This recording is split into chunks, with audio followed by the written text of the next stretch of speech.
It was September 6th, Sunday. There was a small gathering of people who were responding to an emergency call because a 7-year-old girl was hit with tear gas at one of these peaceful protests.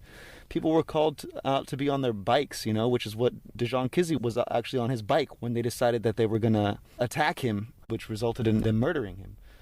People on their skateboards and on their roller skates. So yeah, we were out there. It was a very small gathering. Within a matter of minutes, it was declared an unlawful assembly. They came out with an army of sheriffs. It really dispersed people, if you want to be straight up. It dispersed people, but that was the guise under which they started to make these arrests. So in the process of that happening, this wall of sheriffs was approaching us very quickly, and I was fired upon at point blank range with some kind of projectile that hit me right in my groin and rendered me completely helpless. Like I was on the ground in a matter of milliseconds. And as is the standard mode of operation with these pigs, they literally came crashing down on me.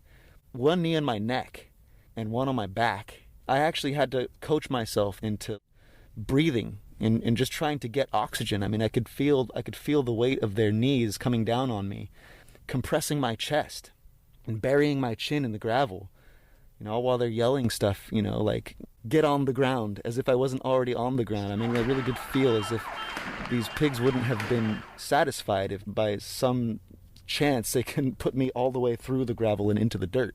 This is just like the first half of the kind of demented torment that they put people through. This is just my story, but this happens on the daily in this area and all over the country and all throughout the history of this country. I was actually injured pretty badly. They ended up having to take me to the hospital. And while we're in there, right, one of these pigs, he starts watching a video of like these long-range rifles being fired.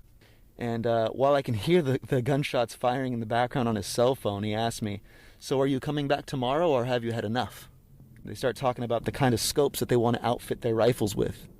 Stuff like this. It's horrible. I actually ended up going to the hospital the next day, but I urinated blood for 2 days. I still find it very difficult to walk. I'm like in a lot of pain and discomfort. I have to ice myself. When they respond with their repression and their brutality, that has to fuel our determination actually to come back stronger each and every time. And this is part of what I find so inspiring about the people that I have been coming out night after night. They're not showing fear in the face of repression. They're coming out, but again, it has to build. Their open brutality and their open repression is really starting to come to the fore. That has a lot to do with some people waking up, at least on some level, to the fact that this is fascism consolidating, escalating, and being exacerbated by a demented bully, Donald Trump. In terms of the September 5th, it was a good beginning, but it needs to grow.